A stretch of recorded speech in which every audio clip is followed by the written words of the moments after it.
एक मासूम लड़की जिसने बहुत कम उम्र में शोषण, जुल्म और जलालत को सहा और बदले की आग ने उसके हाथों में बंदूक थमा दी। हम बात कर रहे हैं फूलन देवी की। समय ने करवट ली और यही फूलन देवी चंबल से लेकर संसद तक का सफर तय करती हैं। आगे चलकर सन 2011 में टाइम मैगजीन ने अंतर्राष्ट्रीय महिला दिवस के अवसर पर प्रकाशित अपने अंक में फूलन देवी को इतिहास की 16 सबसे विद्रोही महिलाओं की सूची में चौथे नंबर पर रखा। इस अंक में टाइम मैगजीन ने फूलन देवी के बारे में लिखा कि उन्हें भारतीय गरीबों के संघर्ष को आवाज देने के रूप में याद किया जाएगा।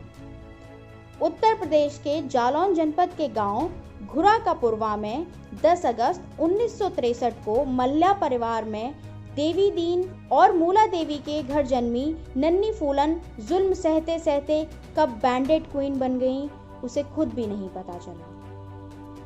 10 साल की उम्र में शादी हो जाने पर अधेड़ पति की दरिंदगी सहते हुए वह किसी तरह भाग निकली और गांव आकर जुल्म करने वालों के खिलाफ आवाज उठानी शुरू की। इससे वह डकैतों तक जा पहुंची और सरदार बाबू गुजर और विक्रम मल्लाह के गिरोह के हाथ लग गई। इस बीच ठाकुरों की एक गैंग द्वारा फूलन को जबरन उठाकर बहमई गांव में कई दिनों तक सामूहिक दुष्कर्म किया गया और उन्हें निर्वस्त्र गांव में घुमाया गया, भूखे प्यासे रखा गया। इस अपमान का बदला लेने की खातिर फूलन बीहड़ों की तरफ चली गईं और बंदूक उठा ली। 14 फरवरी 1981 को फूलन ने बहमई गांव के कुएं पर 20 ऊंची जाति के लोगों को कतार में खड़ा करके गोलियों से भूनकर मौत के घाट उतारा तो देश दुनिया में बैंडेड क्वीन के नाम से सुर्खियों में छा गई। उत्तर प्रदेश और मध्य प्रदेश की बीहड़ों में सक्रिय फूलन देवी को पकड़ने के लिए इन दोनों जगहों की सरकार और प्रतिद्वंदी गिरोहों ने बहुत कोशिश की, लेकिन वह सफल नहीं हो सके। इस बीच फूलन का नजदीकी साथी विक्रम मल्लाह मारा गया, जिसके बाद फूलन कमजोर पड़ने लगी।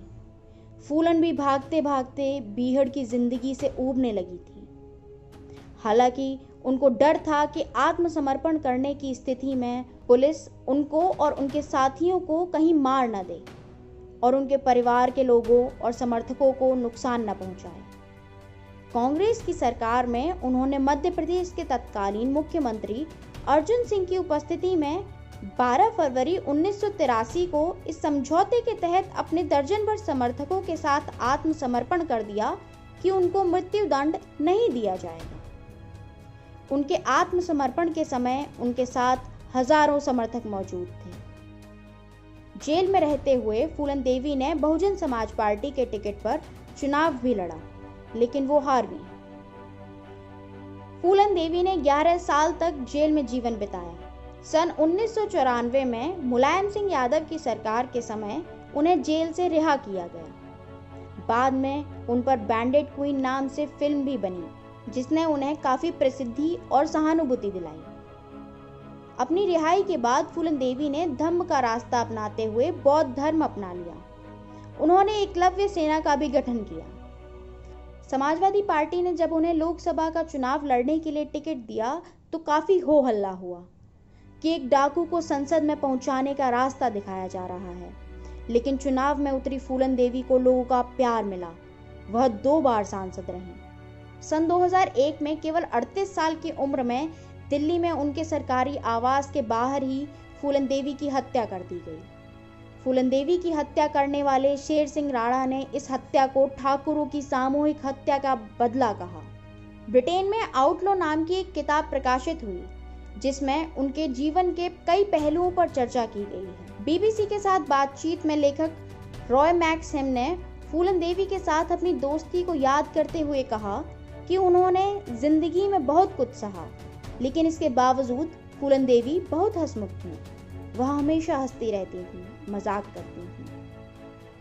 जेल से रिहा होने के बाद जब फूलन देवी सांसद बन गईं, तो उनमें अन्य नेताओं वाले कोई नाज नखरे नहीं थे। एक बार जब मैं उनके घर गया तो वो अपना फ्लैट खुद साफ कर रही थी, क्योंकि उन्होंने नौकर रखने से इनकार कर दिया था। मैक्सहेम कहते हैं कि इस बात में कोई शक नहीं कि फूलन देवी एक हीरो थी। फूलन देवी को नायक मानने की बात पर काफी विवाद खड़ा हो जाता है। आप कह सकते हैं कि चंबल की एक डाकू और लोगों की हत्या करने वाली एक औरत भला नायक कैसे हो सकती है, लेकिन एक बार आप खुद को फूलन देवी की जगह रख कर देखिए, फिर आप सोच पाएंगे कि आखिर फूलन नायक क्यों है। आप उस दर्द को महसूस करिए जब एक खास राजपूत समुदाय के कई लोगों ने तकरीबन 15 साल की लड़की के साथ बलात्कार किया होगा। इस तरह के दर्द और जलालत को झेलने के बाद आप क्या करते हैं? शायद वही जो फूलन देवी ने किया। जब फूलन से पूछा गया कि बंदूक उठाने के अलावा आपके पास दूसरा विकल्प भी था, आपको न्याय के लिए न्यायालय के दरवाजे पर जाना चाहिए था। इसके जवाब में फूलन देवी जो कहती हैं वो जवाब उन सभी लोगों को जरूर सुनना चाहिए जो उन्हें सिर्फ डकैत के रूप में देखते हैं। फूलन देवी कहती हैं कि जब मेरा शोषण हुआ, मुझ पर जुल्म हुआ, तो सबसे पहले न्याय के लिए पुलिस स्टेशन ही गई थी, लेकिन वहां मुझे 3 दिन 3 रात तक कैद करके रखा। मेरे साथ मारपीट की गई। मैंने बंदूक कोई शौक से नहीं पकड़ी थी। ऐसा नहीं था कि बंदूक जमीन पर पड़ी थी और मैंने उठा ली। मैंने मजबूरी में बंदूक उठाई। मेरा जन्म कोई चंबल घाटी में तो हुआ नहीं था, या बचपन से ही मुझे ऐसी कोई शिक्षा तो दी नहीं गई थी कि तुम्हें बड़े होकर डकैत ही बनना है। मैं भी माँ बाप की बेटी थी, गांव में रहती थी। बंदूकों से तो दूर दूर तक कोई वास्ता नहीं था, लेकिन इस समाज ने मुझे जैसा बनाना चाहा, मैं वैसी ही बनी। जब एक पत्रकार ने फूलन देवी से पूछा कि आपको नोबेल पुरस्कार देने की बात चल रही है, तो फूलन देवी ने कहा कि क्यों नहीं मिलना चाहिए ये पुरस्कार। अगर मुझे ये पुरस्कार मिला तो दरअसल ये पुरस्कार उन तमाम महिलाओं को मिलेगा जिनके साथ अत्याचार हुआ है, जिनका कदम कदम पर शोषण हुआ है। यह पुरस्कार देश की महिलाओं को मिलेगा और इससे देश का सर ऊंचा होगा।